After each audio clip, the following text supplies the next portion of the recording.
Welcome to Martian Mixed Martial Arts.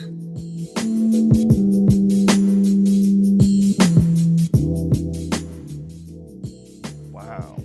Wouldn't it be crazy if the aliens like manufactured you to be a mixed martial arts fighter? They're like, let's see if we could just turn this. I'm sure if it would have happened, I would have been much better than this. Much better than this. You're the fucking champion. What are you talking about? Yeah, but if I would be alien manufacturer, I would be Superman. You know.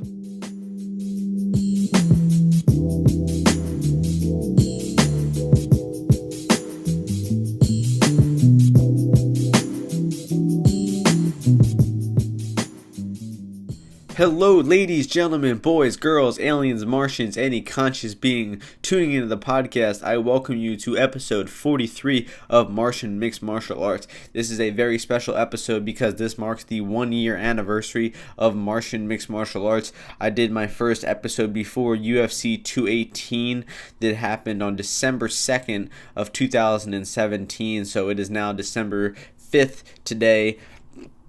So that makes 1 year on the Martian MMA podcast. It has been, a great journey. I've appreciated every single listener that has tuned in, every single person that has given me some criticisms. Constructive criticisms are always welcome on the podcast. I'm always interested in making the show better. So if you ever have any criticisms of the show, just reach out to me on Reddit or Twitter at UFO UFC, and I'm very open to suggestions. Would love to make the podcast better if any of you have any ideas. So with that being said, we are going to get into the 2 UFC cards that happened this past weekend, and also break down, predict, and analyze every single fight on the UFC 231 pay-per-view going down in Toronto, Ontario, Canada this Saturday night. But starting things off like we do always on the Martian MMA podcast, we're going to recap the UFC events that went down the prior weekend. Fortunately, last weekend, we had 2 events. I believe 25 fights went down this past weekend, and it was a great weekend for fighting. We also had the Deontay Wilder and Tyson Fury boxing fight that my guest Jim and I will talk on later in the podcast. Jim joins me for the main card portion of this podcast, so if you're looking to hear the Jim Sauer portion of this podcast, then I will of course give you a timestamp in the description on YouTube or on Twitter or wherever you're finding this video. There should be a timestamp. So if you're looking for that portion, just fast forward to where you see it. But starting things off, we are going to be recapping the Ultimate Fighter finale that went down in Las Vegas, Nevada on this past Friday night, November 30th. So starting things off, we had Hani Barcelos win via rear naked choke, defeating Chris Gutierrez in this one.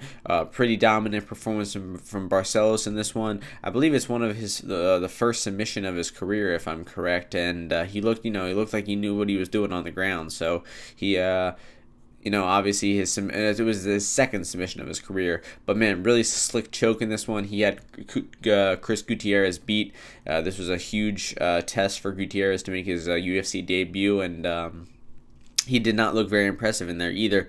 So moving on to the next fight, we had Tim Means absolutely run through Ricky Rainey, TKOing him only about 80 seconds into this fight. Just very dominant performance from Tim Means. The dude has still got it. He's getting that consistency down, and he's really coming into his own, I believe, even though he's a little bit later into his career. And Ricky Rainey just proved to not be really UFC caliber, and after his second straight loss in the UFC, I imagine that he will be cut. Next fight, we had Roosevelt Roberts really shining in his UFC debut, running through Daryl Horcher. Roberts, his takedowns look really good against a wrestler in Horcher, and his, submissions eventually getting the tap with about 10 seconds left in the round in this one. Again, Horcher is probably not going to be re-signed after this one. I believe it's his 3rd loss in a row. It could be wrong. No, it's not his 3rd loss in a row, but he does have a 1-3 record in the UFC, so no doubt he will be getting cut after this one. He's not really that great of a fighter, so nothing to cry about there. Next fight, Leah Leston defeated Julija Storyalenko. We didn't even preview this fight last week on the podcast because it was just announced. Leah Leston won this one pretty comfortably. I'm actually kind of surprised that this was a split decision. Somehow somebody gave this fight to Storyalenko. But Leston, her striking looked pretty decent in there, but, she was fighting a pretty low-level opponent. So, I don't really hold too much credit in that victory. So, another fight that was not announced on the podcast when we made it last week was Maurice Green taking on Michel Batista. Maurice Green got the tap with a triangle choke, very rare triangle choke in the heavyweight division in this one. So, nice performance from Green, submitting a very accomplished wrestler, an Olympic wrestler at that. So his submission game is obviously very deadly, and he might be one to look out for in the heavyweight division.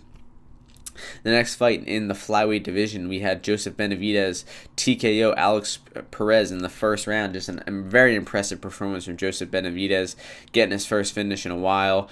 He was facing a young great boxer with great output power.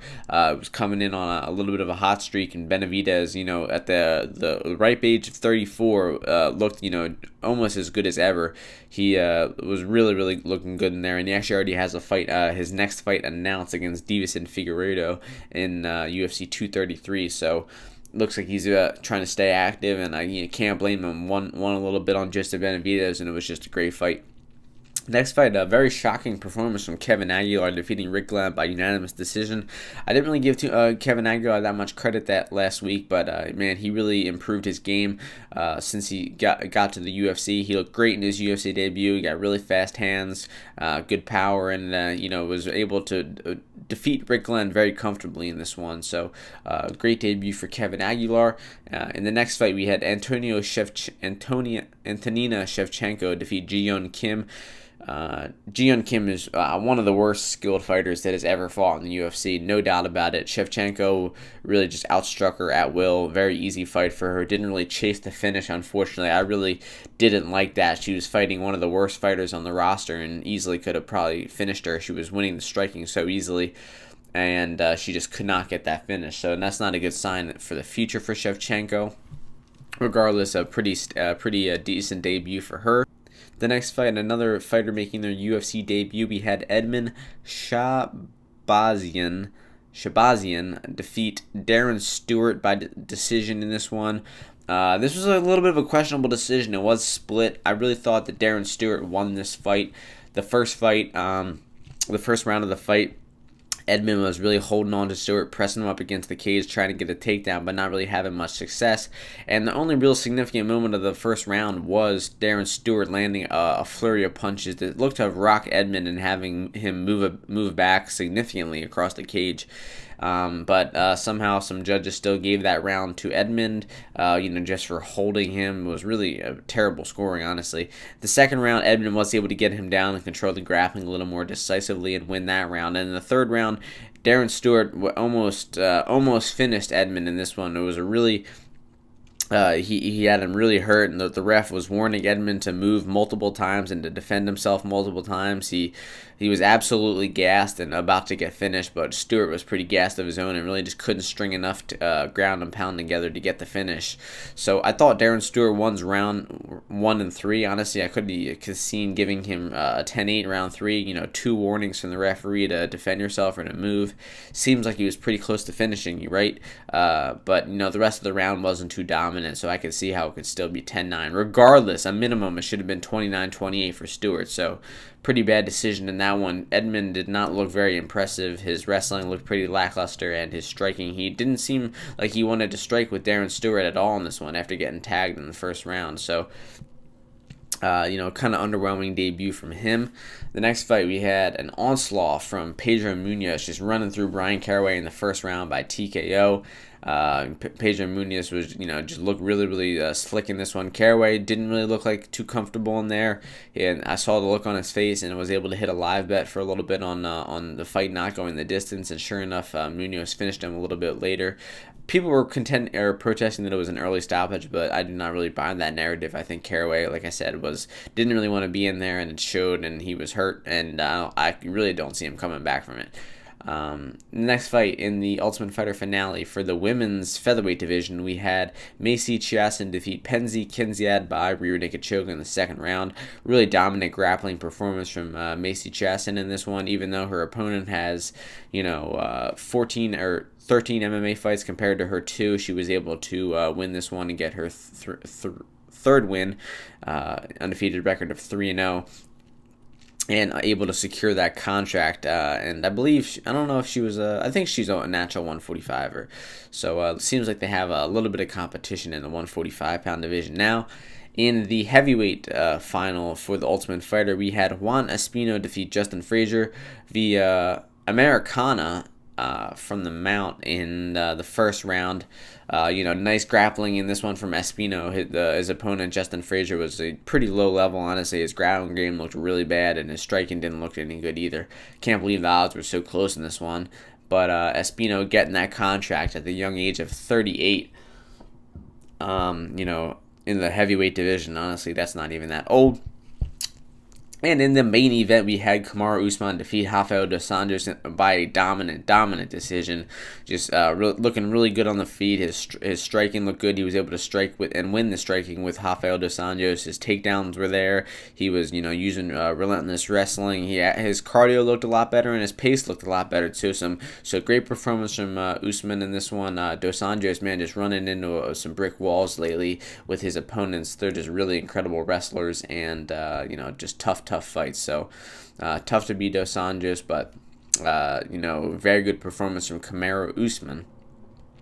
And moving along to the Australia fight night card that went down the next night, Saturday night, from Adelaide, Australia. Starting things off, we had Damir Ismagulov defeat Alex Gorgees by decision.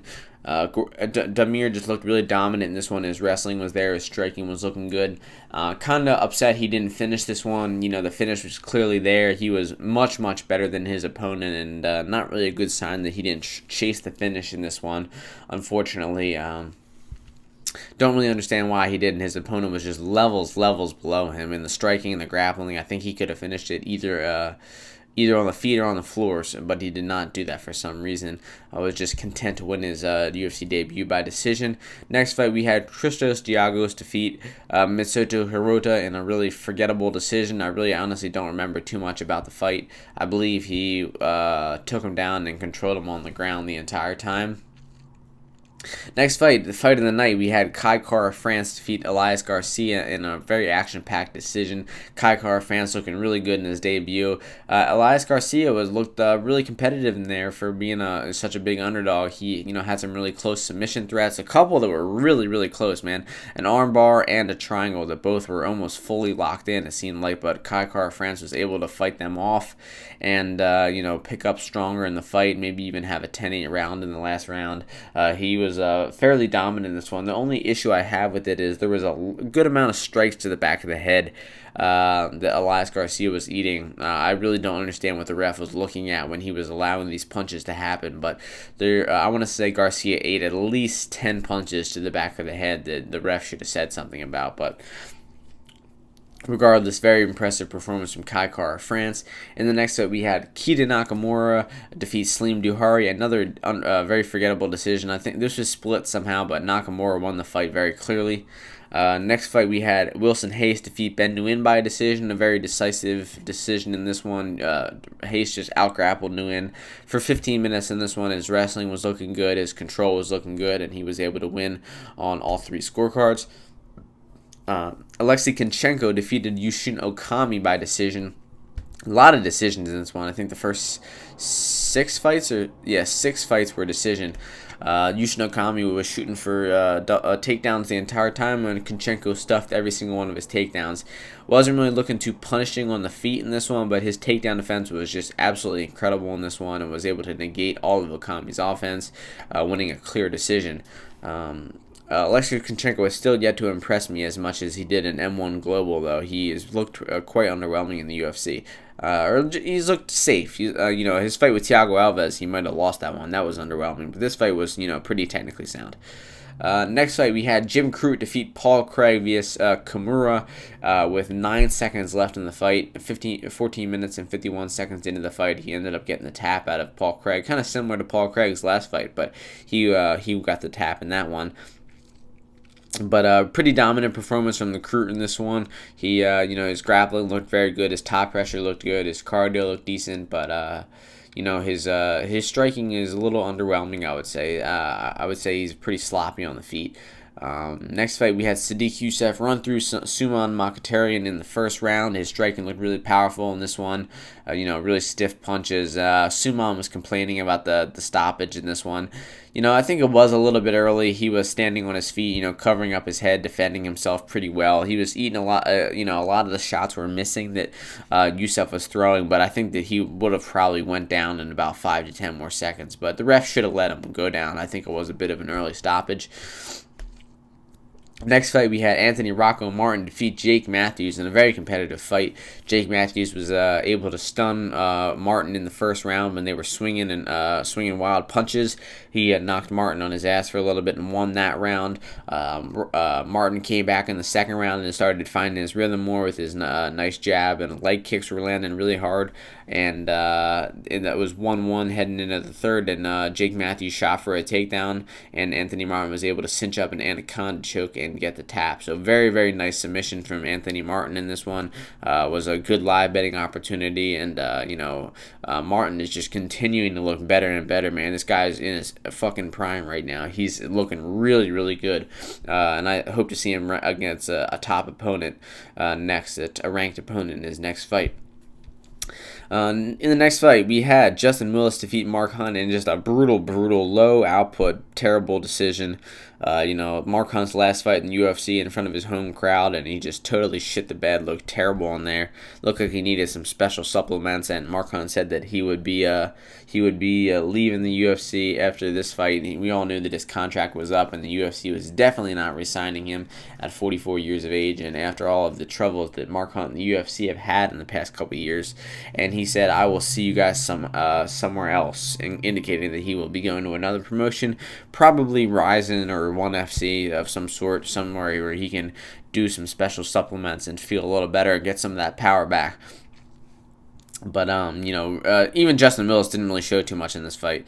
Next fight, we had Mauricio Shogun Rua with a humongous underdog win, almost a 4-1 underdog in this one against Tyson Pedro. Tyson Pedro is one of the worst fighters on the roster, man. Just terrible IQ.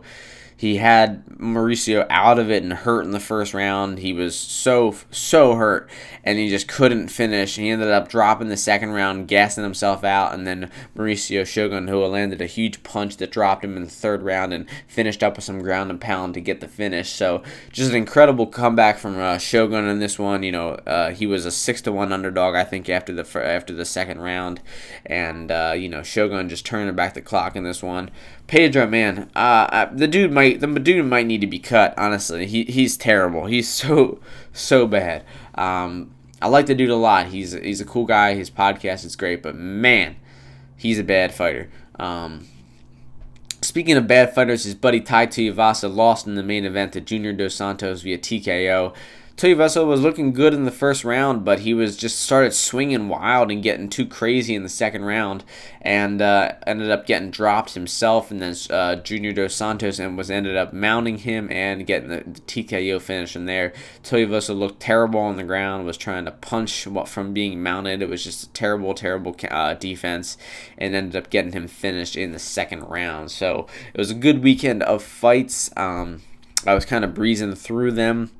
Didn't want to dwell on them too long because we got ourselves a hell of a UFC pay-per-view coming up this Saturday night, going on from Toronto, Ontario, Canada. UFC 231 features Right now, it's 12 fights. They're looking to make a 13th. One of the fights, the first fight of the night, Carlos Diego Ferreira versus Jesse Ronson, was pulled. Jesse Ronson showed up a little bit too heavy to fight week, apparently. He showed up at 175 pounds for a 155-pound fight. Honestly, I really don't think that's that high of a weight to show up at. I think guys cut that much weight all the time, but I guess Ontario's commission is pretty strict up there. So, never a bad thing to see, though. So the UFC is looking for a replacement for Carlos Diego Ferreira. I'll still give my notes on him. He's he's a very crisp striker. He's got good boxing, some good ground game as well. He's pretty well rounded. He's got good cardio. His last win was a little bit of a fluke in my opinion. He knocked out Jared Gordon in around 2 minutes of the first round, but he landed 2 absolutely flush nut shots within a minute of the fight, and there's no way that didn't affect the fight a little bit. I mean, the first one was just straight up clean as it gets, kicked straight to the balls. So I really feel for Jared Gordon in there. You get kicked twice, your adrenaline just started pumping, and you get kicked in the nuts twice, and it definitely alters the fight. So I think that whoever comes in against Carlos Diego Ferreira is in for a tough task, because the dude is looking very well rounded. In the next fight, the first fight of the night, we have Chad Laprise, who is 13-3, taking on Diego Lima, who is 12-7. Chad Laprise opened up as the favorite in this one at -285 to Diego Lima at +205. People are betting down Chad Laprise all the way down to -350, while Diego Lima is up to +390. I'm going to agree with the line movement in this one. I honestly think that people are betting against Diego Lima as much as on Chad Laprise. Diego Lima just looked really, really bad in his last fight against, I believe it was Yushin Okami. He was just taken down relentlessly in that one. His ground game looked really bad. His takedown defense looked bad. Chad Laprise is known as more of a boxer, I would say, not really the too ground heavy. But he might be able to take this fight to the ground just as a result of that last fight, of how glaringly evident it was that Diego Lima's ground game sucks. So I think Chad Laprise will win this one pretty easily. But Diego Lima, is just nothing like his brother. Diego Lima and Douglas Lima. Douglas Lima is one of the best welterweights in the world, but his brother is just an absolute shadow of him. So next up we have Brad Katana, who is undefeated at 7-0, taking on Matthew Lopez, who is 10-3. Brad Katana opened up as the -215 favorite. Matthew Lopez up to +165. The line still sits right around there. Katana -210, Lopez +175. I think that this is a pretty decent opener. Honestly, I might even trust Brad Katana at -210. He has got some really good boxing. He showed that in his last fight against Jay Cuciniello in the Ultimate Fighter finale, winning the Ultimate Fighter in that one. He also has some decent wins over regional competition as well. He only has 7 fights though, so he's definitely pretty raw. But Matthew Lopez's opponent is also very raw. This guy throws with a lot of power on the feet, very sloppily, and he doesn't have much ground game. He goes for the occasional takedown. But I believe Katana also has good wrestling of his own. He was able to take Cuciniello down in that fight and control Cuciniello for very long periods of time. He seemed like a pretty inexperienced grappler, Cuciniello, but regardless, Katana's top game and wrestling looked very good. Also, his timing with the takedowns, which I think will definitely be a factor in this one. So whenever Lopez starts swinging too wildly, Katana will have no problem level changing and maybe winning a round on the ground. Lopez's ground game is not very good. His chin is a little bit suspect too. I would say he's got knocked out by Rafael Assunção, not the hardest puncher, and Alejandro Perez, again, not the hardest puncher. He also has a really bad gas tank. He was gassed out in the second round of his last fight, and so I imagine Katana should win this one pretty easily, and I would definitely even trust him at -210. Next fight we have in the 205-pound light heavyweight division, Alexander Rakic, who is 10-1, taking on Devin Clark, who is 9-2. Alexander Rakic opened up as a 4-1 favorite in this one. Devin Clark up to +380, and people are betting Rakic down all the way to -550, while Devin Clark is up to +425. I agree with it. Alexander Rakic is very legit. He's 2-0 in the UFC, both wins over Barroso, and Justin Ledet. Beating Justin Ledet in the last fight, a very well accomplished boxer of his own. He made it look fairly easy. He's just one of the it could be one of the most elite strikers in the 205-pound division. He's obviously a little bit unexperienced, but I expect him to keep raking up wins. Devin Clark picked up a win in his last fight over Mark Rodriguez, but not a very impressive victory at all. Rodriguez is kind of proving not to be UFC caliber, and regardless, it was a close fought good victory for him. But I imagine that Rakic will just be too much for him and will box his face off in this one en route to a decision. So Rakic is going to be the pick in this one. Next fight, I believe one of the best fights, probably the best fight on the prelims for sure. Actually, that we got Gilbert Burns who is 13-3, taking on Olivier Aubin-Mercier, who is 11-3. This fight is taking place in the lightweight division. We had Gilbert Burns open up as the favorite at -135. OAM at -105 in this one, and since then the line has flipped. Actually, OAM is now the favorite at -130. Gilbert Burns up to +110 as the underdog. I'm gonna disagree with the line movement in this one, saying that I think that Gilbert Burns should be the one who's favored in this one. I really just don't see how OAM will win this fight. Maybe outstriking Burns on the feet and stuffing his takedowns in this one, but man, Burns throws with a lot of power on the feet. He throws, with some really ill intent. His last fight, he was knocked out against Dan Hooker at UFC 226. That fight, I don't know. It looked he does, typically come out throwing heat, but man, it looked like that one where he might have been injured and thinking like, hey man, my best chance to win this fight are just, throwing my hardest shots in the first 60 seconds and just, so who knows though. Obviously he could have been healthy too and just thought he wasn't respecting the power of Dan Hooker, but Dan Hooker, one of the best strikers at 155, so I have no idea why he would do that. OAM is very, very well rounded. He's got, good striking, he's got decent ground game too, but Burns, he's a, world champion black belt on the ground. He will clearly outgrapple OAM in this one.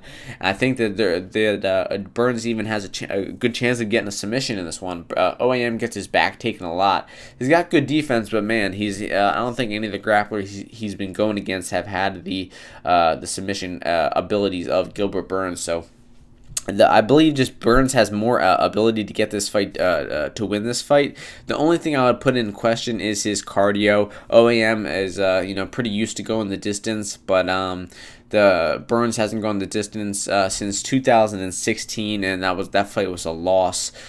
He actually only has one victory by decision in his career. So, an OAM is a little bit tough to finish. I wonder if OAM has ever been finished. Let's see, decision. No, it's never been finished either. So, it'll be interesting to see this one. I think that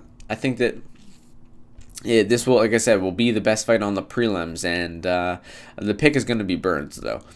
Next fight in the middleweight division, we have Eric "Yaboy" Anders, who is 11-2, taking on Elias Theodoro, who is 15-2. In this one, we had Eric Anders open up as the -165 favorite to Theodoro at +125. I think Theodoro was actually higher, around +175, and he was bet down immediately before Best Fight Odds could capture that opening line. But in terms of the matchup in this one, I'm gonna. Oh, excuse me, I forgot to mention what the line is now. The line has since flipped. Eric Anders is now the +105 underdog. Elias Theodoro is -125 now. Man, I'm gonna. This is a tough pick. I want to say I'm gonna disagree with the line movement. I think that Anders should be the favorite.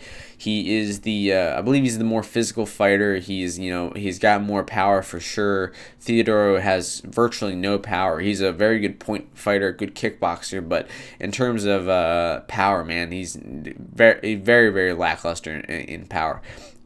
So I think that Anders is coming off that tough loss back in August to Thiago Santos.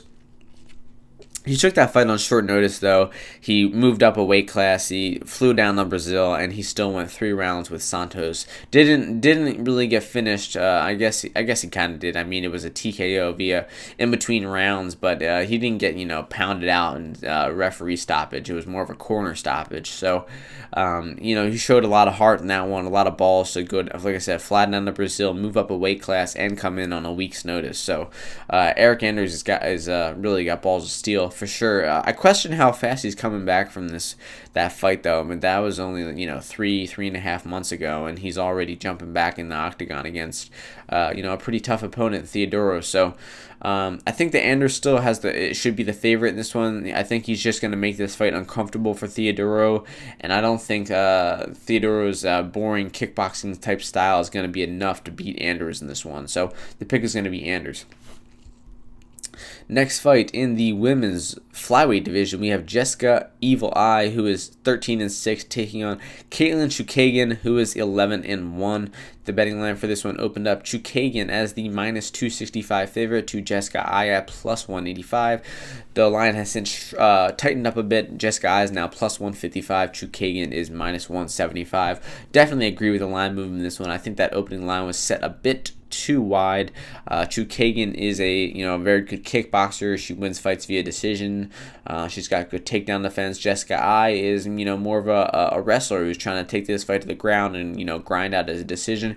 She picked up a really good win in her last fight against Jessica Rose Clark, and also is coming off a win off of Kalindra Faria. So Jessica Eye is she was 1-5 in her previous 6 UFC fights, and then in 2015 she's on a roll with 2 wins in a row. So Jessica Eye is really improving a lot, but I do not think that's going to be enough to beat Chukagian in this one.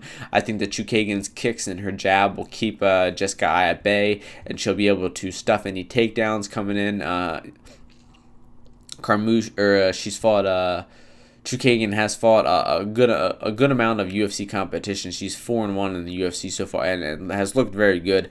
This fight is also the alternate fight for God forbid if one of the women in the main events or in the co-main event, gets hurt, and then one of these 2 women will fill in for that. I don't think that's I think Shevchenko and Joanna will make weight, no doubt, and everything will be good. So I doubt that these women will be called up to make that replacement, but. The pick is going to be Chukagian to get this one via decision. Maybe even a late finish, but probably not. Next fight, in the women's strawweight division, we have Claudia Gadelha, who is 16-3, taking on Nina Ansaroff, who is 9-5. The opening line for this one, we have Claudia Gadelha opened up at -380 to Nina Ansaroff at +260. The line has since tightened up a little bit with Gadelha at -320 and Nina Ansaroff still at +260 in this one. So I think that this is not going to be a very close matchup. I think that unfortunately Claudia Gadelha's physicality in wrestling will be a little too much for Ansaroff. Ansaroff has decent, she's got good Muay Thai for sure, and she's got decent takedown defense as well. It held up pretty well in her last fight against Randa Marcos. Randa Marcos is, a relentless wrestler.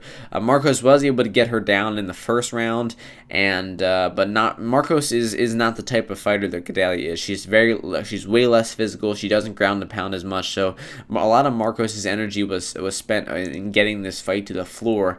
And she didn't really make Ansaroff pay for getting it to the floor. While Gadelha will, she will rain down, ground and pound. She will make it uncomfortable on the ground, and she will wear you down. So Ansaroff was able to win that Marcos fight by stuffing the later shots in rounds 2 and 3 and outstriking Marcos to a decision and winning the last 2 rounds. But man, I don't see that being enough to beat Gadelha here. I think Gadelha will take her down, pound her pretty good, and make her really tired. Maybe if Ansaroff's really in the best shape of her life, which honestly I have no doubt that she will be. She's on a 3-fight win streak in the UFC over good competition, and Claudia Gadelha is struggling big time. Her last fight against Carla Esparza, she was dropped in and lost a very close, or she won a very close split decision in that one.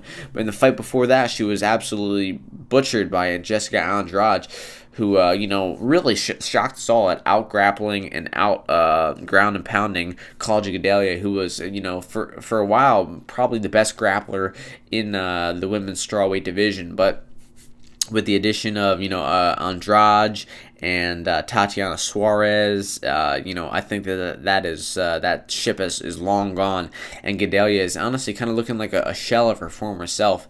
The pick is still going to be Gadelha to win this fight, but I wouldn't be surprised if Ansarov is able to win maybe the second or third round and make this fight a little bit closer. So her plus points line will be something to take a look at in this one. But that is going to be all for the prelims of this analysis, and to start things off, transitioning into the guest portion of the period, I'm going to bring my man Jim on.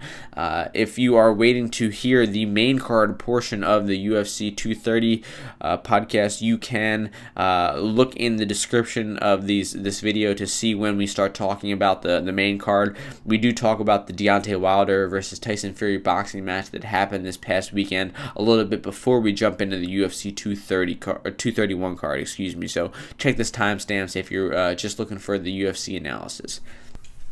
All right, we are in the second half of the Martian MMA podcast right now. I'm joined by my guest, my friend Jim from Balance Studios. What's up, my man? What's up, man? How you doing? Great, man. Good to have you on the podcast. Tell us a little bit about yourself before we get started.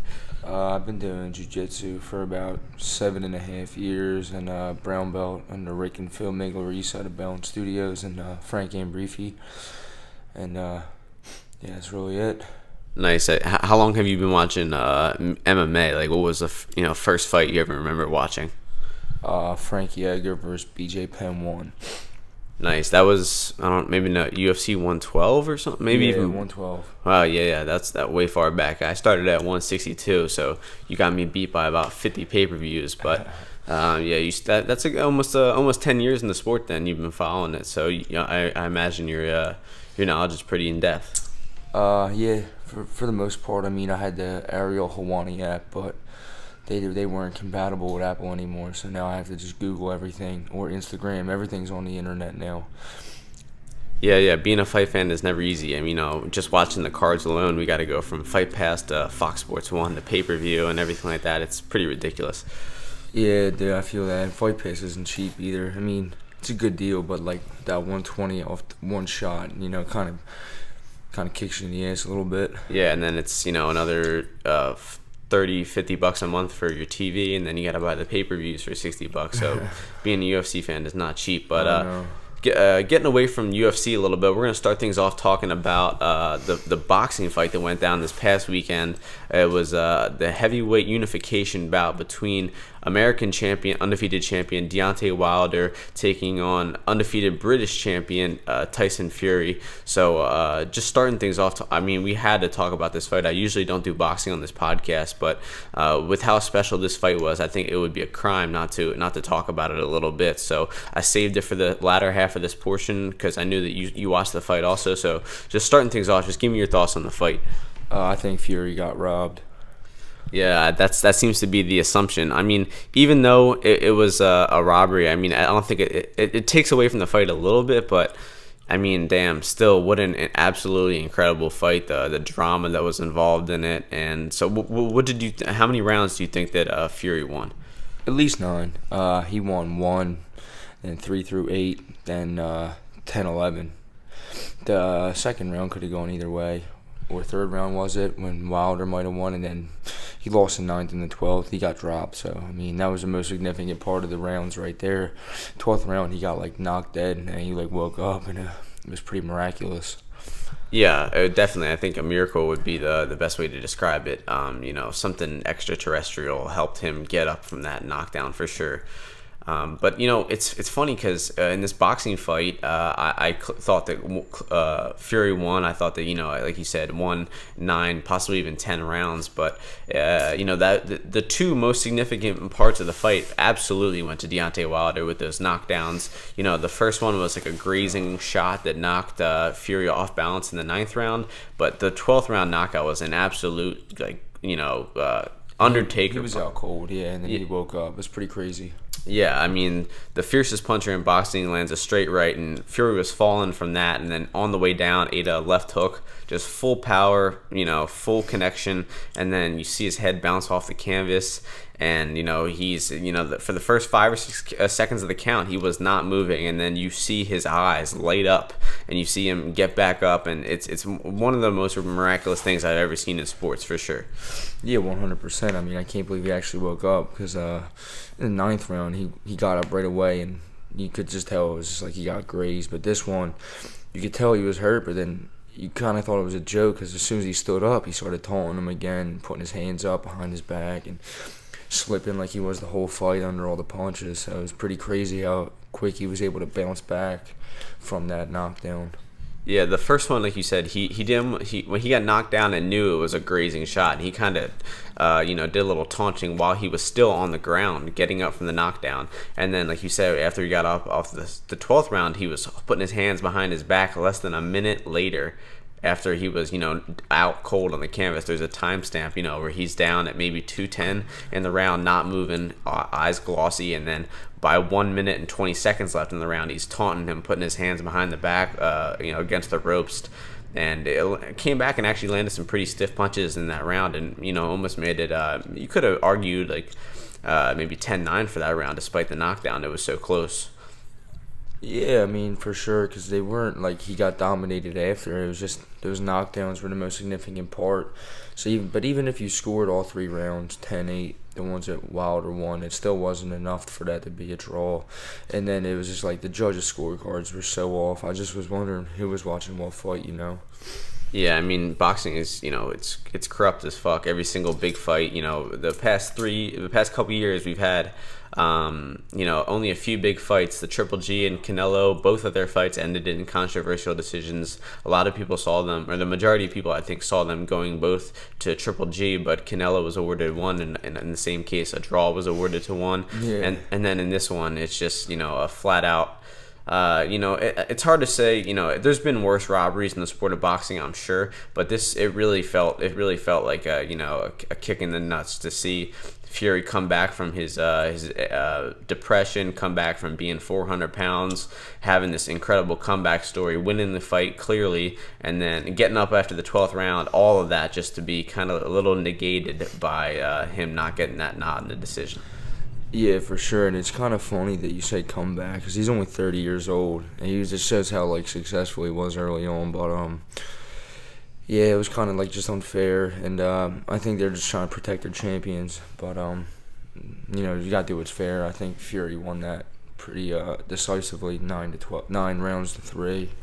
Yeah, and another point I was making is in MMA fights, when I see a guy win 2 of the 3 rounds by grappling, by holding a guy against the fence, and then in the last round, someone has a really significant moment where they have them hurt. I usually think that the guy in the that hurt the person in the later fight, I usually think they won because how little they were doing in the first, how the fighter A was just grappling really ineffectively to win rounds by a slim margin, and then all of a sudden you have a guy really putting some damage on. I think he should typically win the fight, but boxing's different. It has to be scored round by round. It seemed like Deontay Wilder didn't really grasp that concept, saying that he should have won the fight because of the knockdowns. Sure, the knockdowns were very significant and probably the most damage done, but you still lost 8 or 9, 10 rounds. It doesn't change the fact that you should win the fight just because of the knockdowns. Well, yeah, in MMA, standard fight's only 3 rounds. So, the perfect example of that I can think of is, even though he finished them, was Brian Ortega versus Renato Moicano, if I'm saying it right. Yeah, you nailed it. And, yeah, the Moicano guy was just striking, and the last 10 seconds he would get the takedown in all of his fights, and that's how he would get the nod. But Brian had some pretty slick jiu-jitsu waiting for him. He worked on his front headlock chokes for a while, and he ended up snagging the guillotine with maybe 30 seconds left. So that was pretty cool to see that. But there's a lot of guys that like to do that, just like to lay on people. Everybody gives Kamaru Usman heat for it. There's a bunch of guys, but yeah, you need to work, to really let the fans know you won, just not off takedowns, off damage, and strikes landed and strikes thrown, stuff like that. Yeah, Tyson Fury has had more boring fights. His fight against Klitschko was much, much more boring and methodical. But, these rounds when he was winning, they were exciting. He was landing good punches. He was outboxing Wilder very clearly. It was not boring by any means. He was, doing a lot of damage with, his jab. And his right hands were landed, too. He was landing in combination while Wilder was throwing single punches. But, that's probably enough said about this boxing fight. With all the controversy aside, still one of the most dramatic, incredible things I've ever seen, with him getting up from those knockdowns and just a really back and forth fight. And was looking forward to the rematch, even though it's got a little bit of an asterisk next to it. Hopefully, it can take place in England, so we can balance the scales a little bit. But with that being said about the boxing, we're going to move on to this weekend's UFC pay-per-view going down from Toronto, Ontario, Canada on Saturday, December 8th. And to kick things off, we're going to start things in the main card portion because the prelims have already been analyzed earlier in the podcast. So we're going to just start things off in the light heavyweight division. We have Thiago Santos, who is 19-6, taking on Jimmy Manuwa, who is 17-4. Now the betting lines for this one opened up at Jimmy Manuwa as a plus 145 underdog, Thiago Santos as a minus 185 favorite, and people are betting on Thiago Santos a little more, trusting him as a favorite in this one. I agree with that. He's all the way down to minus 220 in this one. I think Thiago Santos is the much more active guy. He's got better cardio. I think he hits harder. He's got a more diverse MMA game. He, is coming off that pretty impressive win over Kevin Holland. He showed that he could go the full 15 minutes in that fight. Jimmy Manuwa coming up short against Jan Blachowicz in his last fight. He was really, just outstruck and outgrappled in that one completely. So I think Thiago Santos will get this one done. But Manuwa was pretty durable, even though he did suffer a few knockouts earlier this year and in 2017. But I think this one will go to the distance, and Thiago Santos will get it done by decision. So what are you thinking, Jim, about this one? I think Jimmy Manuwa gets it done. I just think his confidence and everything. He's been here. He's fought the best in the world, and Thiago Santos really hasn't. I mean, if he has, he's lost to him. He lost to Michael Bisping. He lost a couple fights at 185 pounds, and I just think Jimmy Manuwa gets it done. He hits really hard, and he has a lot of confidence in his striking. So we'll see how this one plays out. It's 50-50 in my mind, but I'm leaning towards Jimmy Manuwa. A good point with the weight there. Thiago Santos was a middleweight for a majority of his career. I think his last fight was actually against Eric Anders, which he again went to. It was scheduled to be a 5-round fight, but it ended in the 3rd round. He showed good cardio in that one too. So we're gonna be disagreeing on this one, but it's a hell of a fight to kick off the main card. Sometimes they put some really questionable fights on the first couple fights of a pay-per-view, but good job doing by the UFC putting this one first. But speaking of questionable fights for the pay-per-view, the next fight in the featherweight division, we have Kyle Bochniak, who is 8-3, taking on Hakeem Dawodu, who is 8-1-1. The betting lines for this one opened up Dawodu as the minus 180 favorite, while Bochniak was plus 140. And originally, a lot more people were betting on Bochniak, put him as like a 2-1 favorite. But eventually, now people are coming back on Bochniak, giving him a little bit of credit. Again, I agree with the line movement in this one. Hakeem Dawodu is a good Muay Thai striker. He's struggled in his first fight. I think he actually got dropped and choked in his first fight. And kind of shit the bed, but he came back with a nice win since then. But I do think that Kyle Bochniak, he's a really grindy type of fighter. His fight against Zabit Magomedsharipov earlier this year was one of the best fights all year because just how savage Kyle Bochniak was being in that fight, just coming forward, biting down on his mouthpiece and throwing bombs, even though he was getting outstruck. It was a little bit of a one-sided to be a great fight, but Bochniak made that shit exciting. Zabit was a little bit content to just strike at range and win the fight that way, but Bochniak just kept coming forward and made this fight a brawl. So I think he'll do that again here, and I don't think Dawodu is going to be good enough to outstrike Bochniak like Zabit was. So the pick is going to be the underdog Bochniak to get this one done. What are you thinking about this one, Jim? I'm going with Bochniak too. He's just real tough dude, and I don't really know too much about the Hakeem Duadu, but just what Bosniak showed against Zabit was pretty incredible. He took wheel kicks to the head and hard punches and just kept moving forward. He's just like a tough boxer. He's from the Boston area or New York area, I think, so he's got really good striking. Yeah, I like to see Bosniak win this one just because he's a fan favorite, even though not a lot of people know about him. Yeah, he trains with Joe Lozon up in Boston, like you said. I think that he might even try to. I don't remember seeing his grappling skills too much in the UFC, but he's fighting almost a pure striker in Duadu, so he would be wise to take this one to the floor. So yeah, we're both agreeing on Bosniak there. And the next fight, another excellent fight. This main card is great. The whole card is great, honestly. I'm really looking forward to this pay-per-view.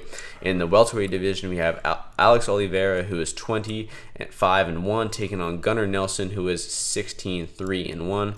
The betting line for this one opened up at evens, -120 for both fighters. And people are trusting Gunnar Nelson a little more as a favorite, betting him down to -135, while Alex Oliveira is now the underdog at +115. I think I'm going to disagree with the line movement in this one. I think that the pick is going to be Alex Oliveira to win this one.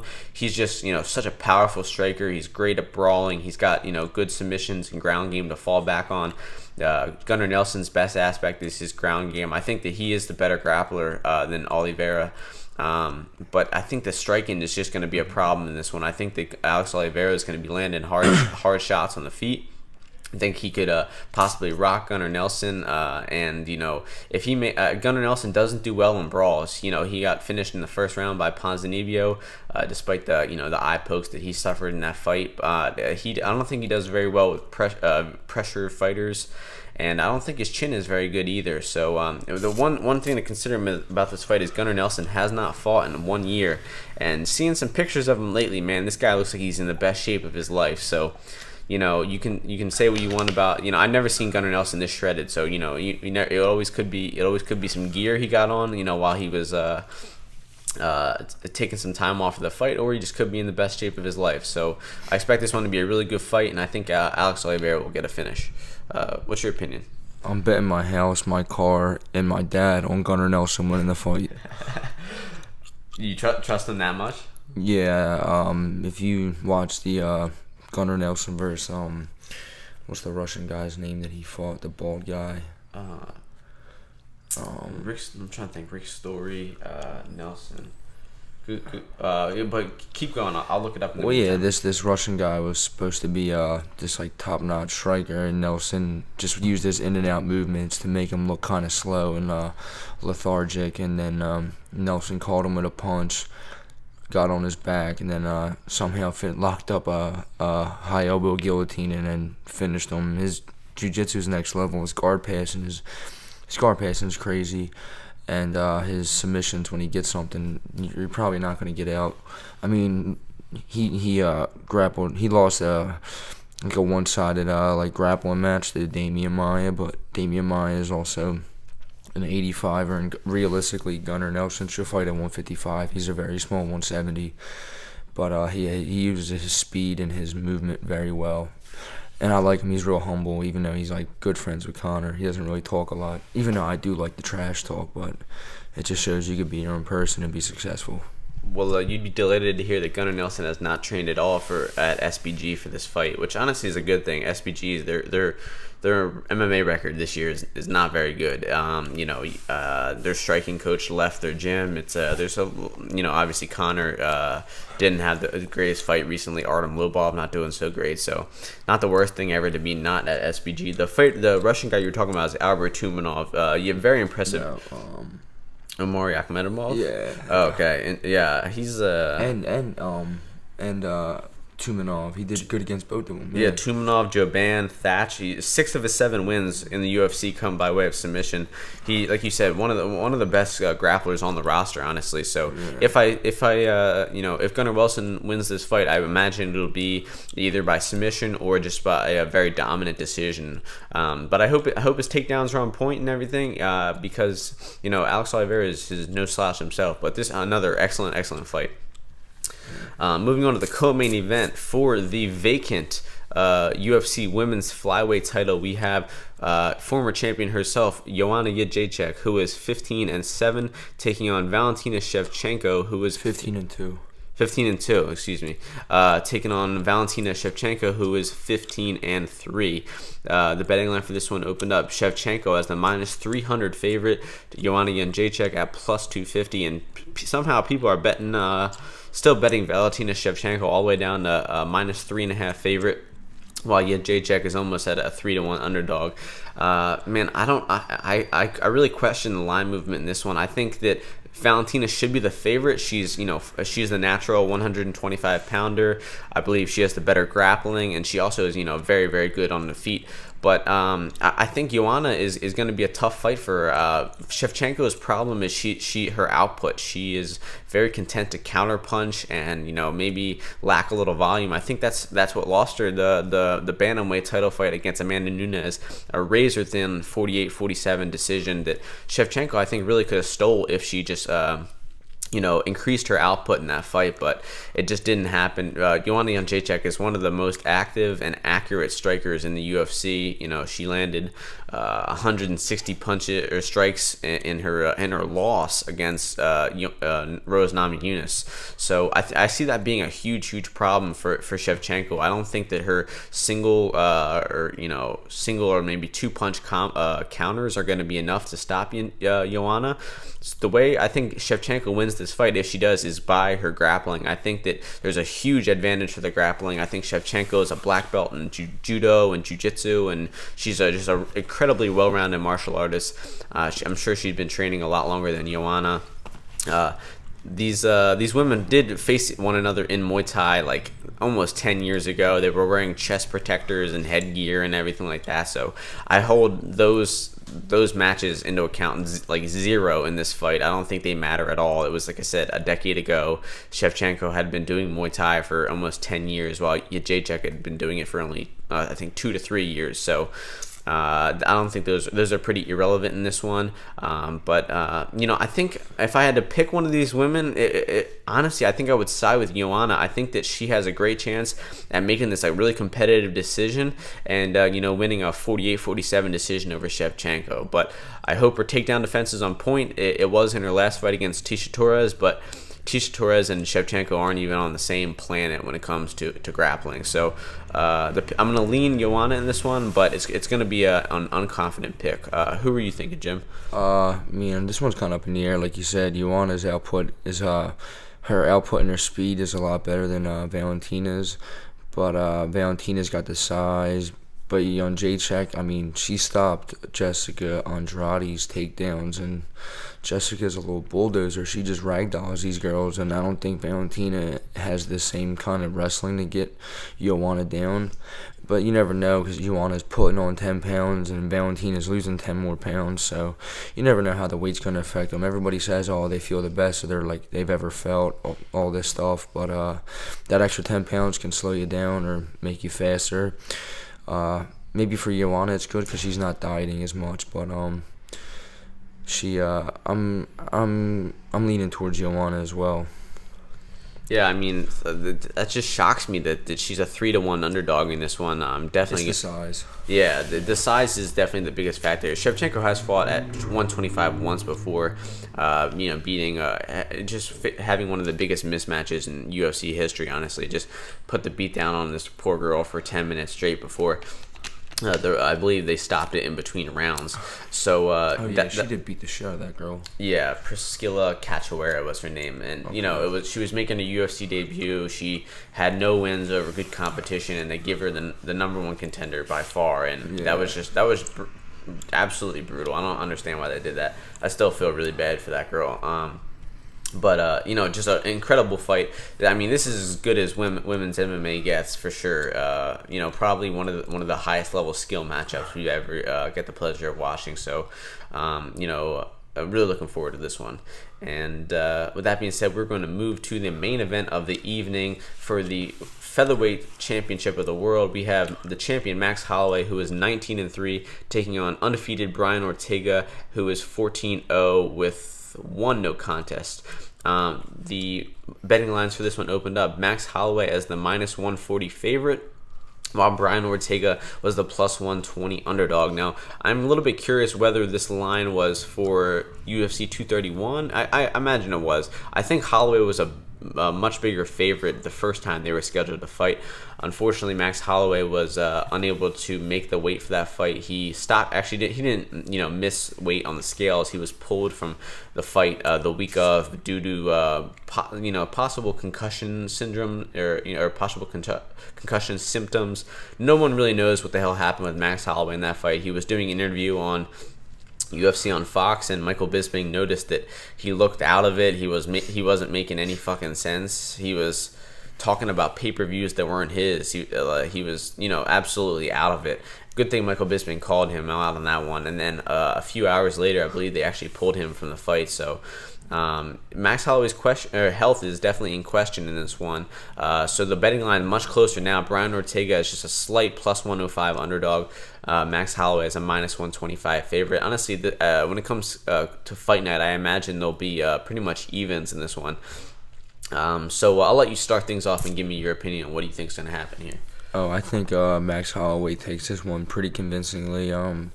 Brian Ortega's got pretty good boxing. Like, when he counters 4 or 5 times. But everybody says the grappling. Brian Ortega's such a better grappler, and I think that's not really the case, because I don't think Brian can take Max down. He's never really taken anybody down. He just kind of jumps on front headlocks or maybe drops somebody, but and then people are like sleeping on Max's jiu-jitsu. He's choked a lot of people out. He's got a style very similar to Brian's game. He's got a really good guillotine and a really good triangle, but his striking is just light years ahead of Brian's. I feel like just the way he mixes it up, and Brian kind of like makes guys back off with his counters, but Max will stand in the middle and not try to knock him out. He won't take a step backwards. He's kind of just like a crazy Hawaiian. I like that about him. So I think Max takes this one 4th round TKO or 5-round decision. Yeah, I agree with you almost exactly. I think that Max will win this one by knockout in the 4th or 5th round, and if it doesn't go that way, it'll be a very convincing decision. Again, you were spot on with Ortega. He does have good counters, but they tend to be single power shots. And I don't think that's going to be enough to beat Holloway in this one. I think Holloway is going to be putting volume on him. He lands, some of the highest significant strikes out of any fighter in the UFC. He's got some of the best boxing out of anybody in the UFC. And, after he was out-grappled by Conor McGregor like over 5 years ago, he really worked on his jiu-jitsu and started getting a lot of guillotines over Andre Fili, Cub Swanson. And I think he might even have one more. I just can't remember against who. But yeah, he's really becoming one of the top pound-for-pound fighters in the sport. The only question about this one is his health. And honestly, I doubt that he would rush back in too early and take this fight if he wasn't 100% confident in himself. Max always had a tough year, though. He was supposed to fight Edgar in February. He pulled out because of injury. Then a few weeks later, he stupidly volunteered to replace Tony Ferguson and fight Khabib on a 1 week's notice. He tried cutting to the lightweight limit, a weight class higher than his featherweight division, and he was again pulled by the athletic commission from even trying to make 155 in that one. So that's a bad spot. He was obviously out of shape, not in camp. He must have probably walked in at 185 pounds. The dude is absolutely massive. There's a picture of him next to Daniel Cormier, the heavyweight champion. He's taller than Cormier and looks almost, just as thick as him. Obviously not as fat as Cormier, but he's a huge guy. He cuts an extreme amount of weight. Honestly, I think if he beats Brian Ortega here, he might, wrap things up in the featherweight division. He really only has maybe a few more contenders, Renato Moicano, maybe Mirsad Bektik, but he really doesn't have that much. He's ran through everybody in the featherweight division. He's on a 13 or 12 fight win streak, so he's, like I said, one of the top pound-for-pound fighters in the sport. I hope this is a good fight. I hope, Brian Ortega is able to maybe win some rounds and make it competitive. And but I think Max Holloway's experience will shine in this one, and he'll get the finish late or win a comfortable decision. So that is going to be all for the UFC 231 analysis for this one, and we're going to transition in just some other topics for now. So seeing as Jim and I are about to do some jiu-jitsu ourselves here in about 20 minutes with professional MMA fighter Anton Berzin here at Balance Studios in Fishtown, you guys should come by, check out Anton's classes. He is one of the best regional fighters in the Northeast right now, and he's on that quest to get in the UFC. So you can get some experience with one of the best regional fighters in the Northeast or Northeast region of America right now. So we're going to talk about jiu-jitsu a little bit. It was Jim's idea to bring this up. It was a great idea. We got a couple of super fights going on in the world of jiu-jitsu. They're a little bit far away, but this is a good as ever time to talk about them. Go ahead and talk about those two matchups that you were just mentioning. Fabricio Verdun versus Gordon Ryan, and then the other side of the bracket is Josh Barnett versus Vinny Magalhaes in a one-night combat jiu-jitsu tournament, 4-man. Yeah, that's super exciting. Do you think that Gordon has ever fought under combat jiu-jitsu rules before? No, he hasn't. This is his first time. Yeah, so that makes it even better. Gordon Ryan I believe he's ranked in, I think 77, 88, and 99 kilograms. At like the flow grappling rankings and the absolute rankings. So he grapples at all different weight classes. He's one of the best in the world right now. Probably is the best grappler in the world. Number 2 pound for pound. Behind Felipe Pena. He lost to him at ADCC 2017. Absolute took second. Felipe took first. Okay, nice. And he's working on his gi game a little bit. I think that was a mission of him earlier in the year, but I haven't really seen too much gi training from him lately. That was kind of a weird goal he set. I think that he's although he's one of the greatest in the world, he definitely has a pretty massive ego. I think he was a little bit upset with people saying that he's the best no-gi grappler in the world. So I think he kind of wanted to prove that he was the best gi grappler in the world too. So. But now the combat jiu-jitsu is going to be no gi, and that bracket is just incredible. Unfortunately, I think the one fight is a little bit of a mismatch. I think that Magalhaes will run through Barnett pretty easily. How about you? No, I don't think that at all. Josh Barnett's a real bad motherfucker, and he's got a lot of slick tricks. I mean, he tapped out Dean Lister. I mean, Gordon kind of tapped him pretty easily at that quintet, but I mean, Gordon's one of the best in the world, but that was just grappling. With strikes, Josh has a whole different game. Everybody's game plan is going to change. I think everybody's looking at Gordon Ryan as the favorite, which I could see, but he's never fought with strikes coming at him, so you never know. But, I mean, he usually comes well prepared. But I think Josh and Vinny's good. I mean, Vinny kind of has been knocked out a few times. Not saying a slap could do it, but maybe Josh can rock him and then jump on a submission. Who knows? I mean, these things are pretty just fun to watch. Yeah, good point. Magalhaes and Gordon are rather smaller. I want to say they probably weigh like 220, something around there. But, they're going against two UFC heavyweight champions. So it's that slapping is going to be a huge X factor. If it was straight grappling, I think that Magalhaes and Gordon would shine pretty easily. But good point about the slaps, be like maybe evening out the playing field a little bit, because those especially Gordon, not used to slaps at all. Magalhaes has definitely, I think, had a little bit of experience, and he's got a lot of MMA experience too. But Fabricio Verdun, I think he got flagged by USADA, so he's not fighting in the UFC right now. Josh Barnett also had some trouble with USADA, even though he was cleared. It was a supplement with him. I bet Verdun was probably not a dirty supplement, but who knows. So those guys are making the most of their time off the UFC, getting in this combat jiu-jitsu tournament. So I think that'll be super, super exciting. So who's going to be your pick to come out with the winner of the tournament in this one? I mean, I hope it's Gordon just because it's his world. But I mean, I could see Vinny winning it. Gordon's gonna have a really tough match with Verdun. I'm sure he's probably around like 250 pounds, 260 pounds. Gordon's like 225. But then again, Gordon's 23. Fabricio's like 36, 37. He's up there. So maybe Gordon just walks through everybody except for Vinny, because he had that tough match against Vinny where he lost by points or by judge's decision. But yeah, I think Gordon walks out with it. I mean, he's got the most weapons. He's got a bunch of systems for everything: passing, the back, triangles, leg locks, Kimuras. They got it all. They're really good at those guys. Yeah, the Danaher Death Squad, is quickly become. It's amazing how quickly they took over like almost the entire jiu-jitsu scene. It was, there was a lot of It was hard to think of like the best camp in jiu-jitsu, but all of a sudden in the past couple of years, it's really jumped out as the Danaher Death Squad. With Gordon Ryan, Nicky Ryan, Gary Tonin. Does Eddie Cummings train there too? No, he left. Now there's like a bunch of drama. He's at Unity. Him and John Calistine left. They're at Unity. Okay, yeah. So those Danaher Death Squad guys are just absolutely insane. So yeah, I guess I would hope that Gordon wins too. Just because I'm a fan of the guy. But yeah, like you said, that match with Vinny Magalhaes was a tough one.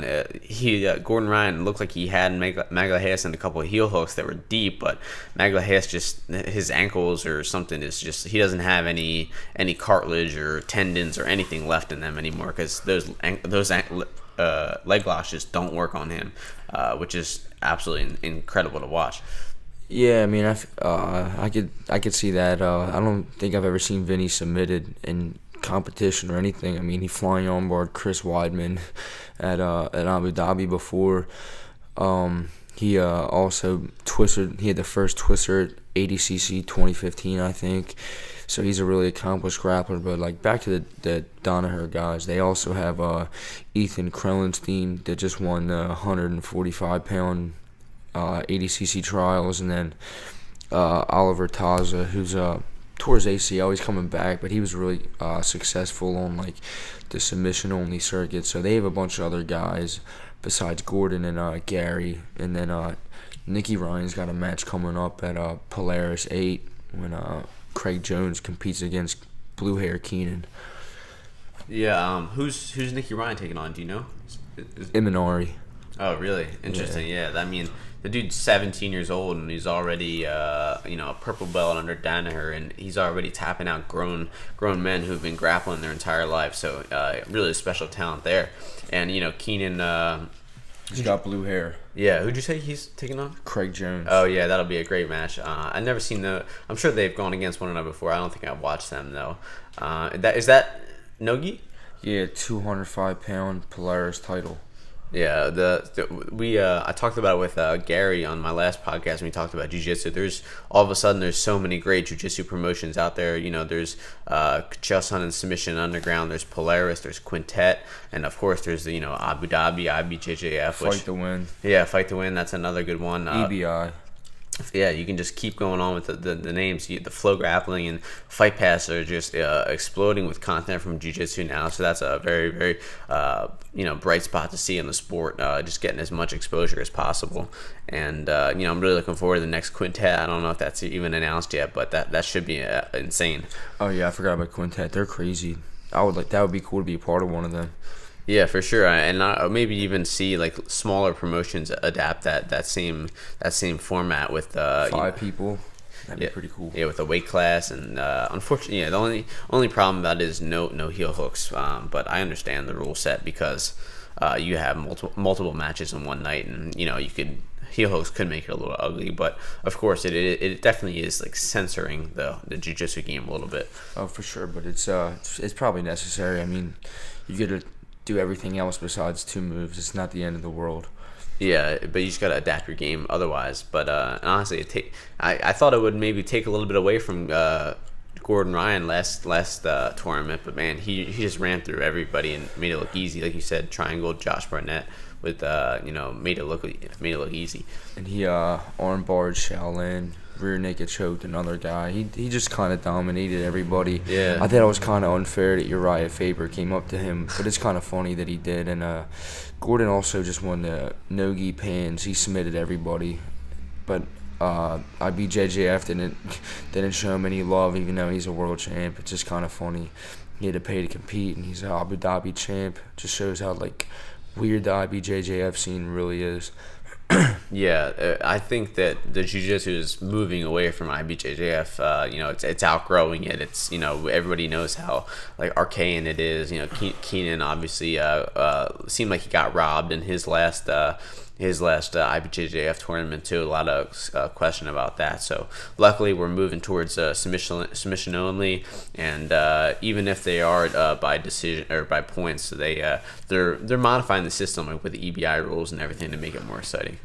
Yeah, for sure. And Keenan kind of did get, not kind of, he got full-blown robbed. I don't really see how he lost that match, but next time we'll just say you got to finish everybody in the regulation. Don't leave it to the judges, as they say. Yep, it happens in all combat sports, home field advantage. That's a unfortunate part of the sport, but it was in America, dude, and Keenan's an American. That's fucked up. Yeah, but was it in Brazil? Nah, they don't do them in Brazil anymore. I'm pretty sure it's all in America. Yeah, I wonder why. And Europe. Yeah. All right, well, that's been enough jiu-jitsu talk. We actually, have to get going ourselves. We're going to be rolling a little bit here in the next few minutes, so got to get down to the mats and stretching. Jim, I want to thank you for coming on the podcast, my man. It's been a pleasure having you. We clicked really well, and conversation got flowing nice, so thanks for coming on. Thanks for having me, dude. Yep, hope to have you back in the future, man. Yes, sir. All right, just want to thank my guest, Jim, for joining the Martian MMA podcast one more time. It was great sitting down with him discussing the boxing fight and the UFC pay-per-view and a little bit of jiu-jitsu to top things off. Having the in-person podcast is a lot of fun. It flows a lot better than doing them digitally, and I think you'll be able to tell that from listening.